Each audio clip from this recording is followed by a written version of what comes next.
Pemirsa, Polda Metro Jaya menggelar rekonstruksi kasus pembunuhan bos pelayaran. Fakta terungkap tersangka Nur Lutfiah, karyawati yang menjadi dalam pembunuhan berpura-pura kerasukan arwah orang tua saat merencanakan pembunuhan.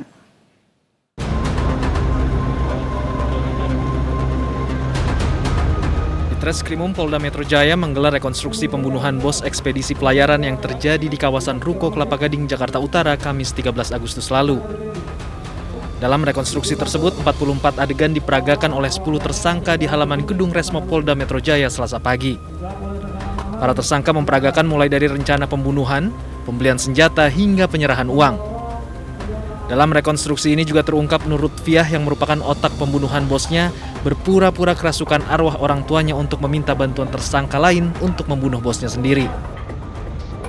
Mulai dari si otak, ya, pelakunya di sini NL ini, bagaimana dia mengeluh kepada suami sirinya, ya, mulai sejak dari tanggal 20 Maret yang lalu, ya, dengan alasan-alasan motifnya dia kenapa sakit hati dengan si korban, juga merasa akan dilapor ke kantor polisi masalah penggelapan pajak yang dilakukan oleh, yang dituduhkan kepada NL ini. Terus sampai dia merencanakan mengumpulkan teman-teman semua, itu ada 20 adegan. Selain di halaman Resmo Polda Metro Jaya, rekonstruksi dilanjutkan dengan adegan penembakan di TKP Ruko Kelapa Gading, Jakarta Utara. Sebelumnya pada 13 Agustus lalu, pengusaha ekspedisi pelayaran ditemukan tewas dengan luka tembak di Komplek Ruko Royal Gading Square. Korban ditemukan tewas tergeletak dengan luka tembak di punggung serta kepala. Korban adalah Sugianto, pengusaha yang bergerak di bidang pelayaran. Dari hasil olah tempat kejadian perkara diketahui bahwa penembakan atau asal peluru datang dari arah belakang korban. Peristiwa penembakan itu terjadi saat korban ingin pulang ke rumahnya yang tidak jauh dari lokasi kejadian untuk makan siang. Karena letak kantor dengan rumah korban tidak jauh, korban biasa berjalan kaki. Saat korban baru berjalan sekitar 50 meter dari kantor, tiba-tiba datang orang tak dikenal langsung menembak korban sebanyak 5 kali. Korban tewas di tempat dan pelaku kabur menggunakan sepeda motor bersama rekan yang sudah menunggu di lokasi kejadian. Polisi saat ini telah menangkap 12 tersangka, termasuk otak pembunuhan dan eksekutor dalam kasus penembakan tersebut.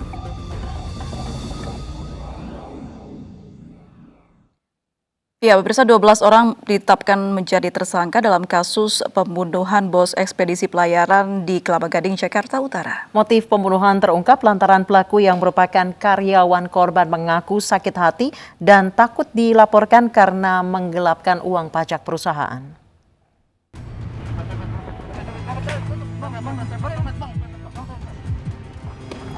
Sejumlah pelaku kasus penembakan di Kelapa Gading yang menewaskan pengusaha ekspedisi ditangkap di Jalan Lintas Sumatera, Kecamatan Mulang Raya, Kabupaten Lampung Utara, Lampung, 20 Agustus lalu.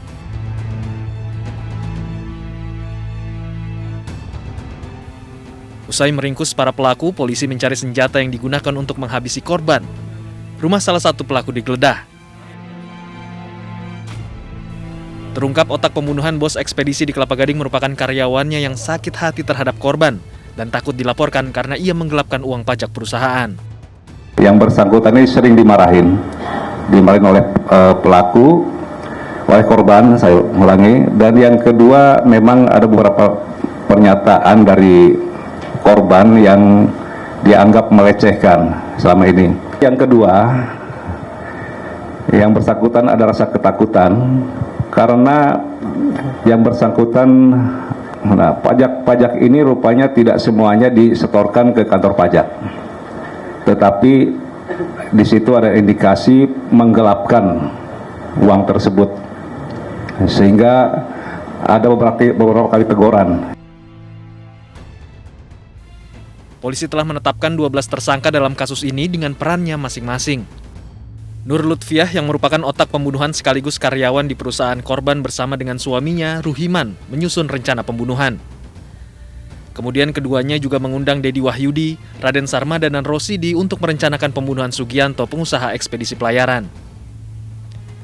Setelah menyusun rencana selama 2 bulan, mereka memanggil Diki Mahfud yang berperan sebagai eksekutor. Ia merupakan murid dari orang tua Nur Lutfiah yang merupakan otak pembunuhan. Diki bersama Syahrul kemudian mengeksekusi korban dan kabur menggunakan motor. Dari hasil pengembangan, pelaku mendapatkan senjata api dari seseorang bernama Toto Haryanto melalui perantara Suprayitno. yang kemudian diantarkan kepada pelaku oleh tersangka lainnya yaitu Sodikin dan Muhammad Rifai. Sebelum eksekusi, Diki Mahfud, pelaku penembakan yang belum pernah menggunakan senjata api, diajarkan oleh tersangka Arbain.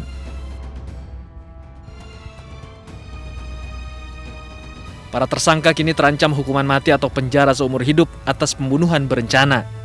Sementara pelaku yang terlibat penjualan senjata ilegal terancam hukuman 20 tahun penjara.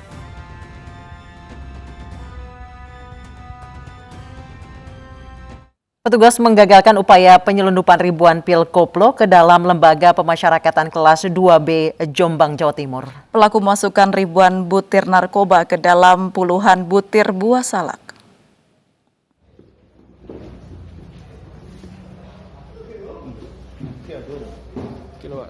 Petugas lapas menggagalkan upaya penyelundupan pil koplo ke dalam lembaga pemasyarakatan kelas 2B Jombang, Jawa Timur.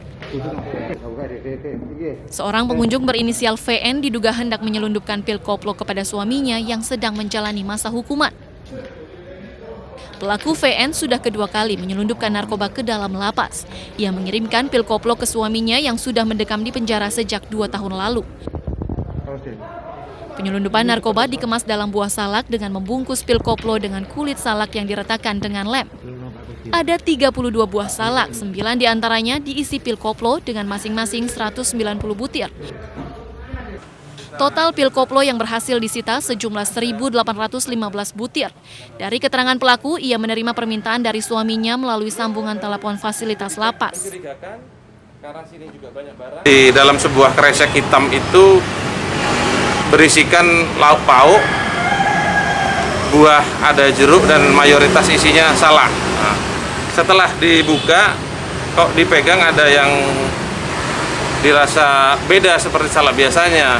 Akhirnya kita buka mendetail, kita buka ternyata di dalam salak itu sudah dibuang isinya, diganti dengan pil yang diduga pil double L. Dari 30 salak itu 9 yang berisikan pil yang diduga double L. Sejak pandemi COVID-19, narapidana tidak boleh menerima kunjungan dan keluarga hanya diperbolehkan menitipkan makanan. Namun sebelum masuk ke dalam lapas harus melalui proses pemeriksaan. Dari Jombang, Jawa Timur, Muhtar Bagus, iNews melaporkan. BNN ungkap peredaran narkoba berkedok logistik pangan. Ganja dan sabu disembunyikan dalam timbunan pisang mentah dan pakan ternak.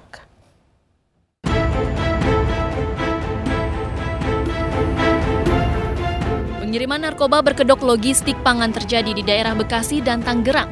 Lebih dari 400 kg ganja disita dari sebuah truk yang membawa pisang mentah di Bekasi, Jawa Barat. Sementara sekitar 214 kg sabu disita dari sebuah toko pertanian di kawasan Cibodas, Tangerang, dan Banten. Pada penggerebekan di Bekasi, Jawa Barat 10 Agustus lalu, petugas Badan Narkotika Nasional menangkap sopir dan kernet truk yang membawa belasan karung berisi ganja kering.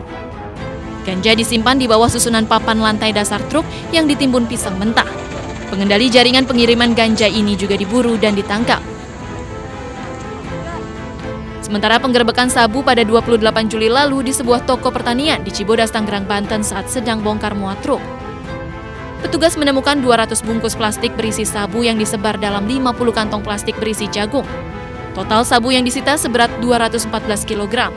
Ada 5 tersangka dalam 2 kasus ini dan seluruhnya akan dijerat Undang-Undang Nomor 35 Tahun 2009 tentang narkotika. Tim Liputan iNews melaporkan. Pemirsa, tertangkapnya oknum ASN Kementerian Perhubungan karena menyelundupkan sabu di Bandara Hang Nadiem Batam membuat pihak BNNP Kepulauan Riau meminta pemeriksaan dilakukan sesuai prosedur. Pemeriksaan sesuai prosedur juga berlaku untuk calon penumpang yang memakai seragam maupun yang memiliki kartu pas bandara.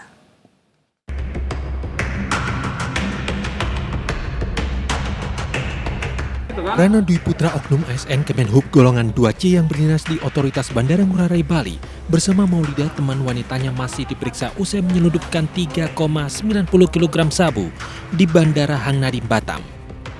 Keduanya masih diperiksa penyidik BNNP Kepulauan Riau. Terkait lolosnya Rano dari pemeriksaan petugas bandara karena berseragam dan memiliki kartu pas bandara, pihak BNNP Kepulauan Riau berharap pihak otoritas bandara memeriksa seluruh calon penumpang sesuai ketentuan. melaksanakan SOP kepada siapapun. Jadi tidak melihat siapa yang lewat masuk ke bandara dengan pakaian seragam apapun, tetapi SOP harus dijalankan. Ini saran kami demikian. Sebelumnya, oknum ASN Kemenhub Reno Dwi Putra diringkus petugas Bea dan Cukai dan petugas Bandara Hang Nadiem. Petugas menemukan 3 kg sabu yang disimpan di bagian pinggang dan paha. Pegawai Kementerian Perhubungan yang bertugas di Bandara Ngurah Rai ini ditangkap setelah teman wanitanya kedapatan menyimpan 1 kg sabu di dalam celana dalam. Keduanya merupakan penumpang transit dari Pekanbaru yang tiba di Batam Minggu sore. Secara ilegal, yaitu dengan modus body stripping atau dilekatkan di tubuhnya. Jumlah total barang berapa, Bang? Total barangnya mencapai 3090 gram jenis sabu-sabu. Barangnya dari mana, Bang? Barangnya berdasarkan informasi awal dari wawancara, mereka mengatakan bahwa mengambil barang tersebut di Pekanbaru, kemudian berangkat ke Batam, dan akan tujuan akhirnya adalah Surabaya. Rano mengakui sudah 3 kali meloloskan sabu dari Pekanbaru menuju Surabaya. Seragam dan kartu identitas serta kartu bebas masuk bandara jadi modalnya melenggang masuk pesawat tanpa pemeriksaan. Dalam penyeludupan sebelumnya, Rano membawa sendiri barang haram yang diakuinya milik Kadek Joko, seorang bandar narkoba besar di Bali yang saat ini mendekam di Lapas Kerobokan Bali. Keduanya terancam hukuman mati karena melanggar Undang-Undang Nomor 35 Tahun 2009 tentang narkotika. Dari Batam, Kepulauan Riau, Gusti Yenosa Ainus melaporkan.